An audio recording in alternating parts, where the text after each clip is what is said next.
Eu queria começar. Essa palavra vai ser para a consagração de todas as famílias, tá bom, irmãos? Então eu chamo a atenção de todos. Aleluia. Eu queria começar com o texto do profeta Malaquias, no capítulo 2. Aleluia. Muito obrigado, Jesus, pela tua presença neste lugar. Obrigado, Jesus. Aleluia. Aleluia. Aleluia. Aleluia. Oh, Jesus. Jesus está tão presente aqui.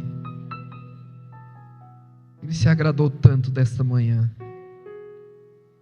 Ele se agradou tanto do propósito de estarmos reunidos nessa manhã, nesse lugar. Sua presença é tão real, tão doce, tão forte e tão suave ao mesmo tempo. Que Jesus maravilhoso. O Senhor está aqui. És o Alfa e o Ômega. Te adoro, meu Senhor. Tu és digno do louvor.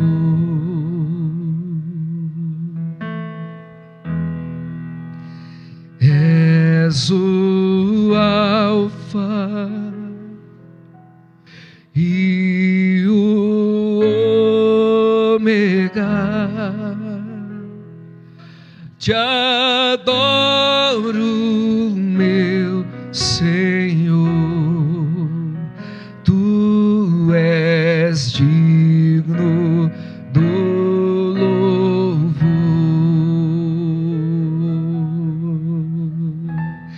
Te damos toda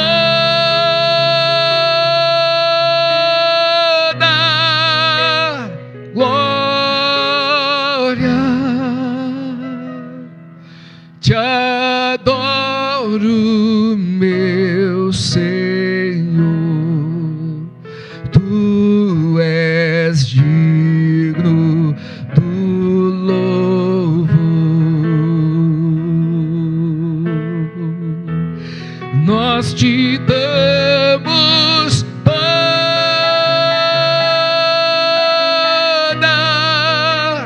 glória. Te adoro, meu Senhor. Tu és digno do louvor.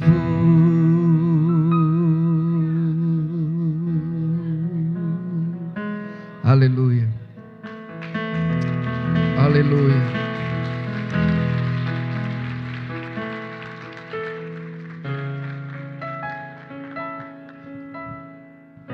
E ele fala em Malaquias 2:13: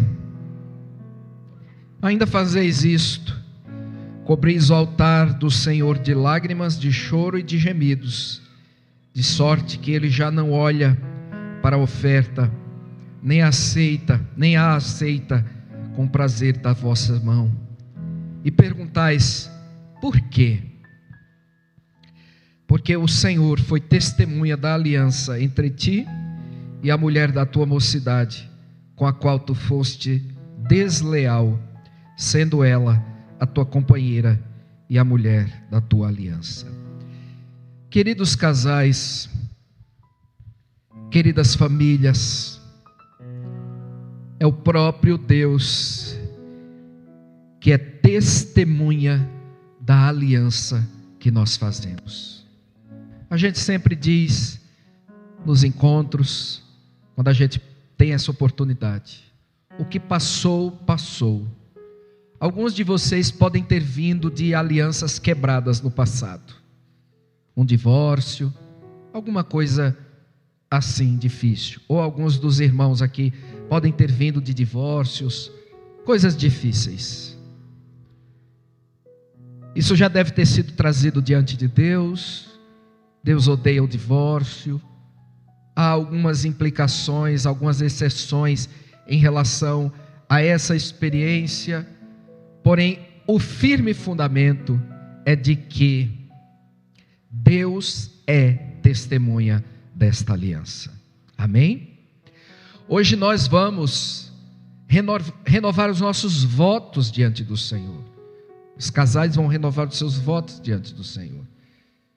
E como família nós vamos nos consagrar ao Senhor.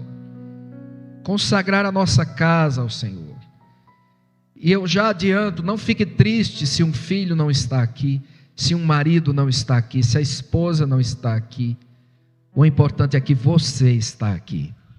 E eu vou mostrar para você, na palavra de Deus, que faz total diferença quando um se posiciona com autoridade espiritual, a bênção de Deus vem sobre aquela casa. Amém? Mas hoje Deus está aqui, e foi a primeira coisa que eu senti.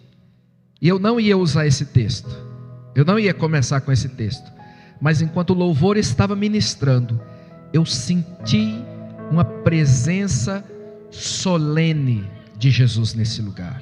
Solene.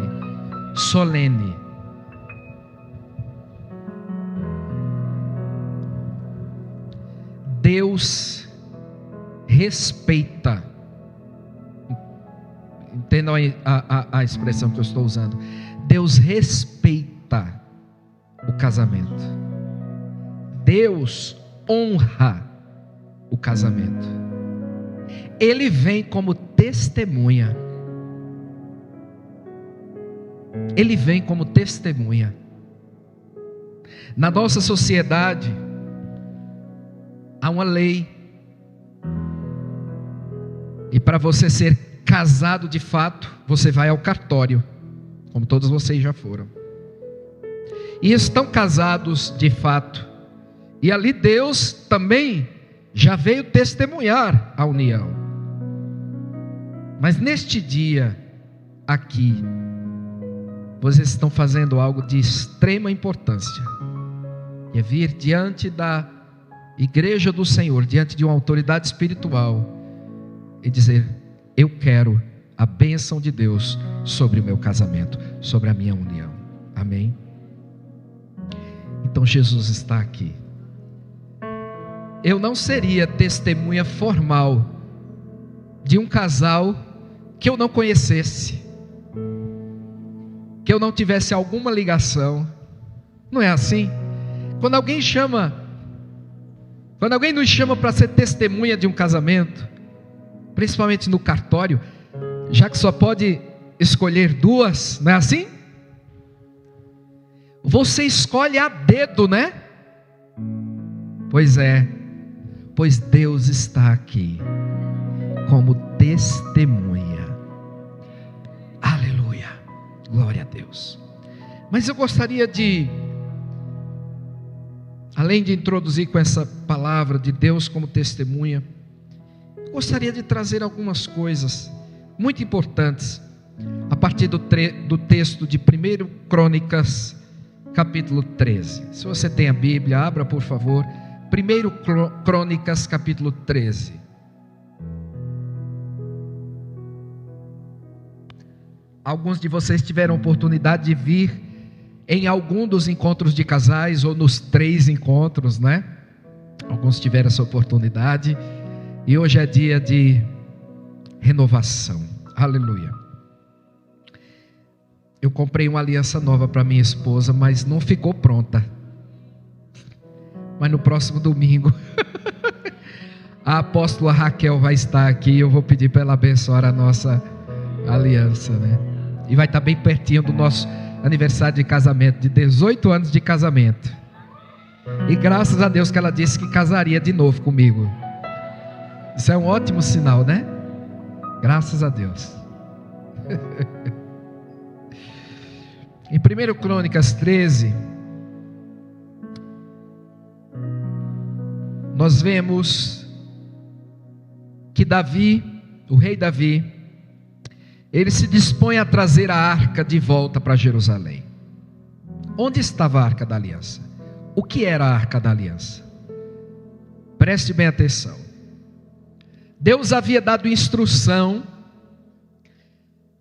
para que Moisés encomendasse a construção da arca da aliança. Ela era de madeira de acácia, uma madeira extremamente resistente, e ela era recoberta de ouro puro, ouro maciço. Ela tinha o propiciatório, ela tinha os querubins de ouro maciço, e no tabernáculo que Deus mandou Moisés construir, tinha o átrio, onde as pessoas poderiam ficar, onde eram feitos os sacrifícios, tinha o lugar santo, onde se entrava para oferecer o sacrifício, e tinha o santo dos santos, o lugar santíssimo, que era onde estava a arca da aliança, e era onde a presença de Deus se manifestava. Na arca da aliança, Deus mandou guardar 3 coisas. Quais foram? As tábuas da lei, que o próprio Deus escreveu, os 10 mandamentos, que fazia parte da aliança. A vara de Arão, que floresceu por um milagre tremendo. E uma porção de maná, o pão que caía do céu. Extremamente significativo. E lembrem-se, essa arca era levada em algumas guerras. E quando essa arca era colocada na frente do povo, Deus prevalecia na batalha. Amém? Essa arca simbolizava a presença manifesta de Deus. Essa arca simbolizava que Deus estava gracioso e poderoso no meio do seu povo, para defendê-lo, para se manifestar a eles. Mas essa arca foi roubada pelos filisteus. Os filisteus assaltaram, invadiram o território de Israel e levaram a arca. Colocaram no templo de um deus deles, chamado Dagon. E por 2 vezes, só a presença da arca ali naquele templo derrubou a estátua de Dagon e cortou sua cabeça e os seus membros. Era um sinal da presença de Deus, porque diante de Deus todo ídolo cai por terra. Somente Ele é Deus. Mas algo também aconteceu. Veio uma maldição sobre os habitantes da Filístia, porque a arca estava roubada naquele lugar. E a arca ficou ali por mais ou menos 7 meses. Depois ela foi devolvida, porque havia terror naquele lugar, e a arca voltou para o território de Israel. Só que a arca, que simbolizava essa presença manifesta de Deus, não estava em Jerusalém, no lugar da adoração. Ela ficou no meio do caminho. E Davi diz, 1 Crônicas 13:3: tornemos a trazer para nós a arca do nosso Deus. Olha que interessante. Porque nos dias de Saul não nos valemos dela. Nos dias do reinado de Saul, eles não se valeram da presença de Deus e foram derrotados em várias guerras. Casais, igreja, famílias do Senhor, nesta manhã, Deus nos diz que é hora de trazer a arca para as nossas casas. Não a arca construída, essas réplicas que nós temos hoje, mas a presença de Deus. Deus me falou fortemente ontem: é tempo de como família nós trazermos a presença de Deus para dentro das nossas casas. Verso 6, finalzinho. Para fazer subir dali a arca de Deus, diante da qual é invocado o nome de Yahvé, que se assenta entre os querubins. Verso 8. Davi e todo Israel alegravam-se perante Deus com todo o seu empenho, em cânticos, com harpas, com alaúdes, com tamborins, com símbolos e com trombetas. Só que aconteceu um acidente. Desde Moisés, Deus tinha dito: essa arca vai ser transportada sobre os ombros, pelos varais que atravessam as argolas nas suas extremidades. E os levitas, gente consagrada ao serviço de Deus, vai carregar a arca nos ombros. Mas sabe o que foi que eles fizeram? De boa vontade, construíram um carro novo, com animais, para trazer a arca. Um daqueles que ajudava naquele cortejo chamava-se Uzá. Os animais tropeçaram, a arca ia cair. Uzá estendeu a mão para segurar a arca, e ele foi fulminado pela santidade de Deus. Davi temeu e disse: como que nós vamos trazer essa arca? Só que a arca ficou no meio do caminho mais uma vez. Diga comigo, no meio do caminho. Onde que ela ficou? Na casa de um homem chamado Obed-Edom. Está no verso 14. Assim ficou a arca de Deus. Isso é lindo demais, irmãos. Ficou a arca de Deus com a família de Obed-Edom 3 meses em sua casa. Diga comigo, 3 meses. E o Senhor abençoou a casa de Obed-Edom e tudo que ele tinha. Todos nós queremos a bênção de Deus sobre a nossa casa. Todos nós queremos. Mas nós precisamos da presença de Deus. Lembram-se do texto que nós ministramos domingo passado? Deus diz: olha, eu é que sei que pensamentos tenho sobre vós, pensamentos de paz e não de mal, para vos dar o fim que desejais. Então vocês vão me invocar, vocês passarão a orar, e Deus promete algo que: serei achado de vós. Tudo de que nós precisamos começa com a presença de Deus. Nós podemos ter falta de qualquer coisa na nossa vida, irmãos. Qualquer coisa. Às vezes eu vejo algumas declarações de amor muito emocionadas, diz: eu não vivo sem você. Nós vivemos, irmãos. Nós vivemos. A prova está aqui. Há alguns irmãos aqui que já perderam pessoas muito amadas, muito queridas. É duro? Deve ser muito duro, mas nós vivemos. Mas sem a presença de Deus, nós não podemos viver. Você quer que Deus remova a presença dEle 1 segundo da sua vida? Eu não quero. Serei achado de vós, diz o Senhor. Nós precisamos trazer a arca para dentro da nossa casa. Amém? Vamos adiante um pouquinho.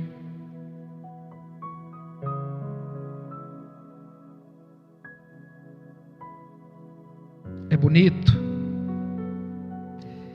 porque Davi depois faz guerra contra os filisteus. E aí no verso 14 do capítulo 15, verso 14 do capítulo 15,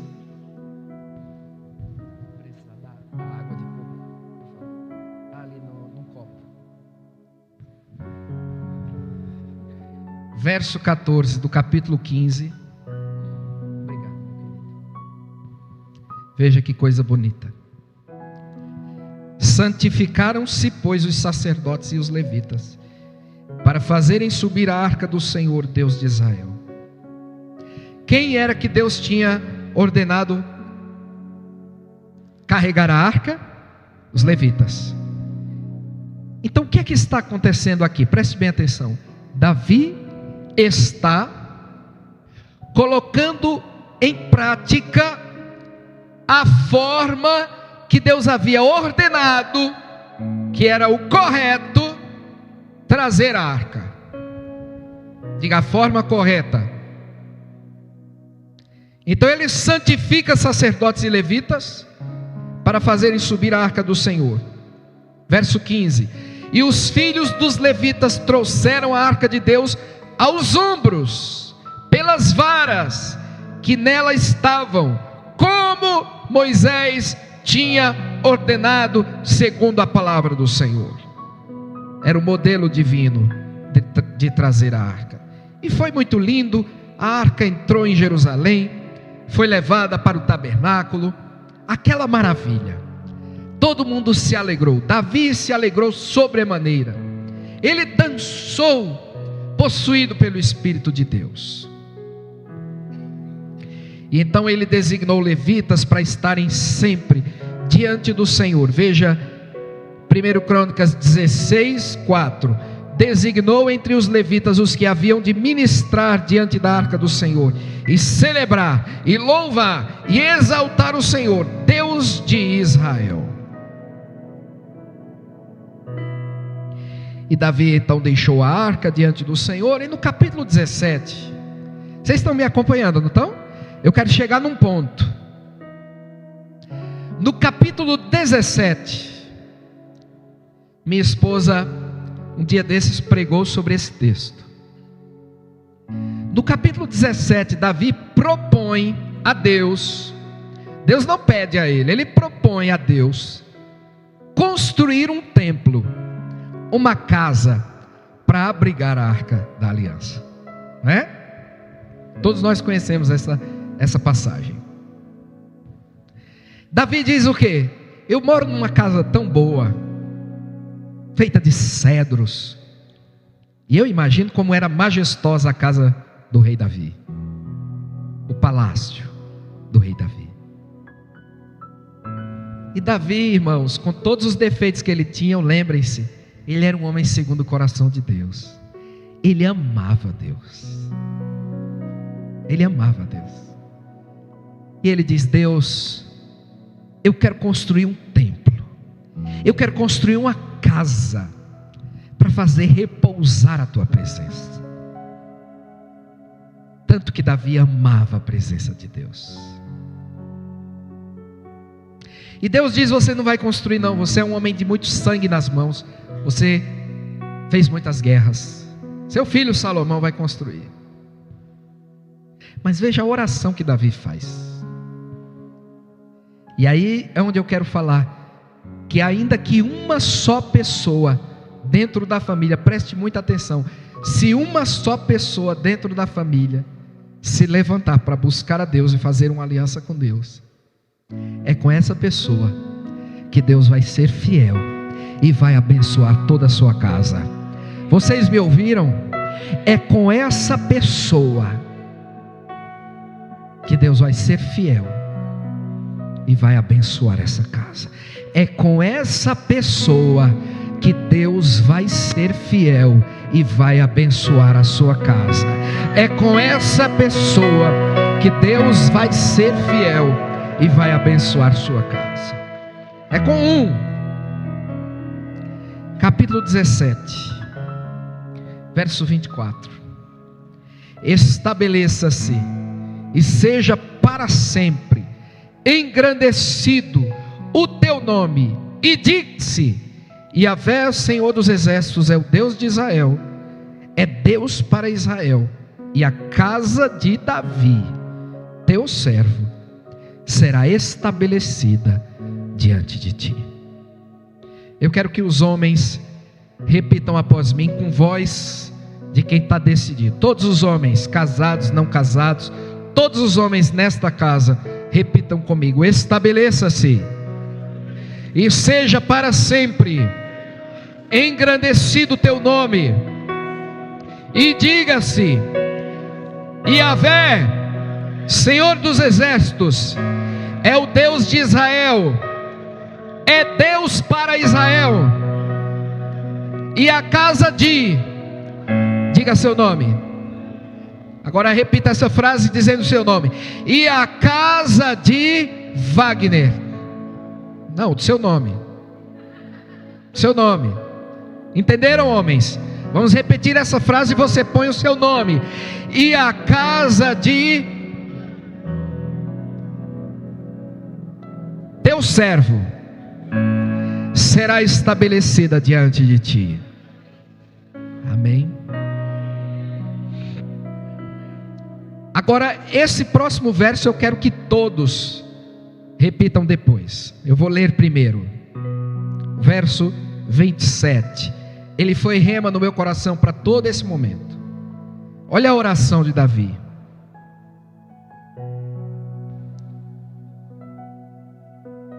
Sê, pois, agora servido de abençoar a casa de teu servo, a fim de permanecer para sempre diante de ti, pois tu, ó Yahvé, a abençoaste, e abençoada será para sempre. Minha casa será abençoada para sempre. Você pode repetir isso? Minha casa será abençoada para sempre. Você pode levantar uma das mãos e dizer isso? Minha casa será abençoada para sempre. Mais uma vez, minha casa. Aleluia! Glória a Deus! Aleluia! É a palavra do Senhor. É a palavra do Senhor. É a palavra do Senhor. Agora, queridos, antes de voltar para esse texto, eu quero ir em mais dois textos. Efésios 5.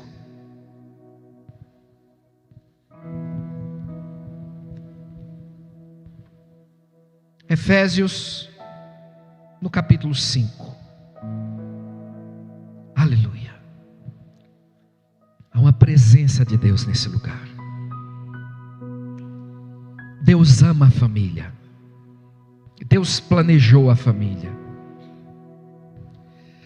A glória de Deus vem sobre uma família que cumpre o projeto de Deus. Aleluia. Quando o tabernáculo foi pronto, ficou pronto, a glória de Deus desceu, porque estava tudo feito conforme a ordem do Senhor. Quando a arca ficou pronta, Deus veio e selou a arca, fechou a porta, protegendo aquela família, a família de Noé. Noé estava andando com Deus. Foi mais uma prova de que Noé, tendo feito tudo do jeitinho que Deus mandou, Deus selou com a sua glória. As nossas casas, nossas famílias nesta manhã serão seladas pela glória de Deus. Amém? Eu creio nisso firmemente. Há uma forma de trazer a arca na nossa casa. Há uma forma de trazer a presença de Deus para as nossas casas. Prestem atenção, queridos, no que eu vou dizer agora. Prestem muita atenção. Virão dias difíceis para as famílias, diz o Espírito do Senhor. Virão dias de carga pesada, ataques ideológicos, ataques financeiros, ataques de enfermidade,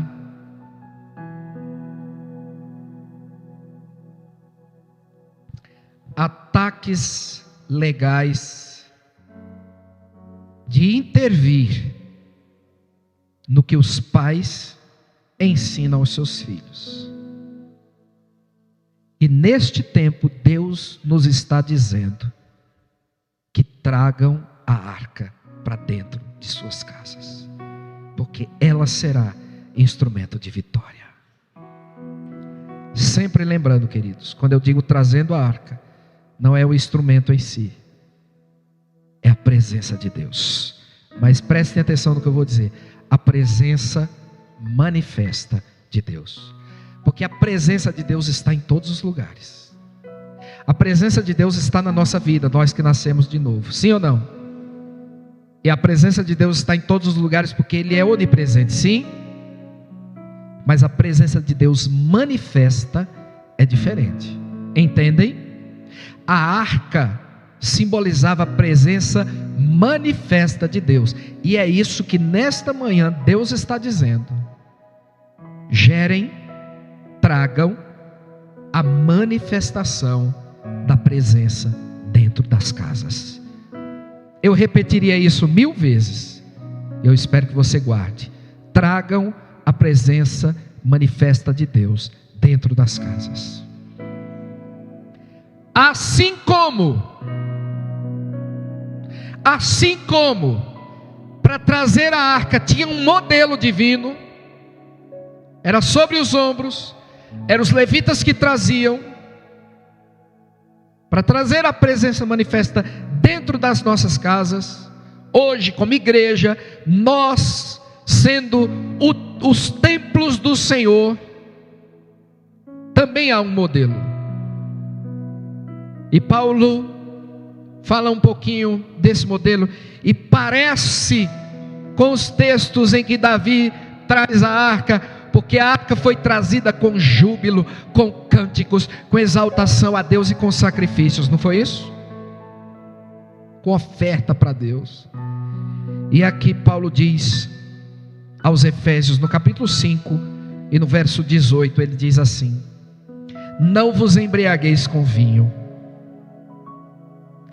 no qual há dissolução, confusão, briga, discórdia, mas enchei-vos do Espírito Santo.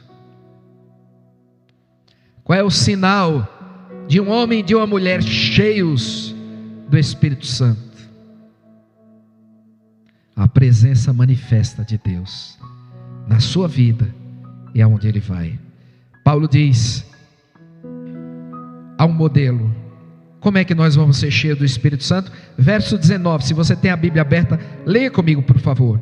Falando entre vós com salmos, entoando e louvando de coração ao Senhor, com hinos e cânticos espirituais, verso 20, dando sempre graças por tudo ao nosso Deus e Pai, em nome de nosso Senhor Jesus Cristo. A nossa casa, prestem atenção, queridos, não tem nenhuma receita mística. A nossa casa precisa ser um lugar em que nós salmodiamos a Deus. Falamos entre nós com salmos. E não é que no dia a dia a gente não vai falar sobre as contas, as finanças, os projetos, não é? Vamos dizer, tem uma conta para pagar, e aí a Sueli diz: ô Luciano, o Senhor é o meu pastor, nada me faltará. Ô Luciano. Mas que essa atmosfera de adoração e louvor a Deus esteja dentro de nossas casas. E por que não falar da conta e dizer: mas o Senhor é o nosso pastor e nada nos faltará. Falando entre nós com salmos. Amém? Louvando de coração ao Senhor, com hinos e cânticos espirituais. Quantas vezes a gente mantém na nossa casa a nossa devoção pessoal, No máximo ali a gente ora junto para dormir, fala algo da palavra. Mas Deus quer encontrar nas nossas casas louvor para Ele. Quantos dizem amém? Quantos estão ouvindo a palavra do Senhor? Deus quer que nossas casas sejam lugares de louvor para Ele. Vocês estão me ouvindo, igreja? Deus está dizendo que essa é a hora da presença dEle se manifestar dentro das nossas casas. Com cânticos espirituais, dando sempre graças por tudo ao nosso Deus e Pai, em nome do nosso Senhor Jesus Cristo. Que a nossa casa seja um lugar de gratidão a Deus. Que a nossa casa não seja um lugar de murmuração, de reclamação, de briga, de discórdia. Irmãos, onde tem gratidão, tem cura. Até os neurocientistas já estudaram isso. E os terapeutas tentam fazer com que as pessoas pratiquem isso. De verdade, eu tenho dó daqueles que falam gratidão ao universo, né? O que é o universo? É criação, é matéria. Gratidão ao Deus que criou o universo, ao Deus criador da vida, ao Deus que é maior do que o universo. Se tiver gratidão a Deus dentro das nossas casas, haverá a presença de Deus dentro das nossas casas. Vamos fechar isso diante de Deus. Nossa casa será uma casa de louvor, uma casa de gratidão a Deus, uma casa de exaltação a Deus, onde a presença de Deus vai se manifestar. Último texto, João 4. Ainda falando neste modelo do que Deus estabeleceu. Se no Antigo Testamento a arca era trazida pelos levitas consagrados a Deus sobre os seus ombros, eu estou falando no Novo Testamento, como igreja, como pessoas nascidas de novo. Como é que Deus quer que nós possamos trazer sua presença?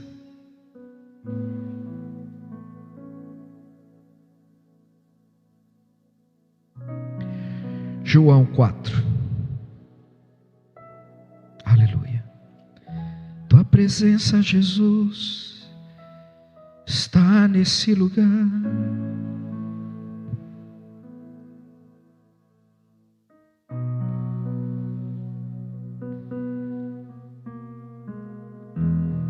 Verso 21.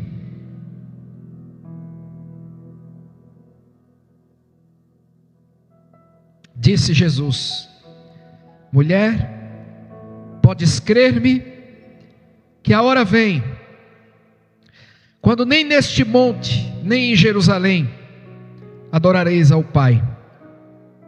Vós adorais o que não conheceis, nós adoramos o que conhecemos, porque a salvação vem dos judeus. Mas vem a hora, e já chegou, em que os verdadeiros adoradores adorarão o Pai em espírito e em verdade, porque são estes que o Pai procura para seus adoradores. Deus é espírito, e importa que os seus adoradores o adorem em espírito e em verdade. Aleluia. Deus é espírito, e quando nós nascemos de novo, o Espírito Santo vivifica o nosso espírito, para que nós possamos adorá-lo, para que nós possamos ter intimidade de relação com Deus. Deus não procura especificamente a adoração, Ele procura os adoradores. Amém? Quantos nessa manhã querem ser adoradores de Deus?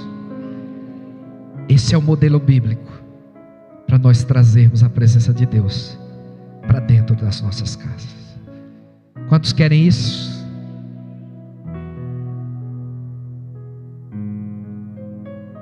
Essa é uma manhã muito especial. Jesus está aqui.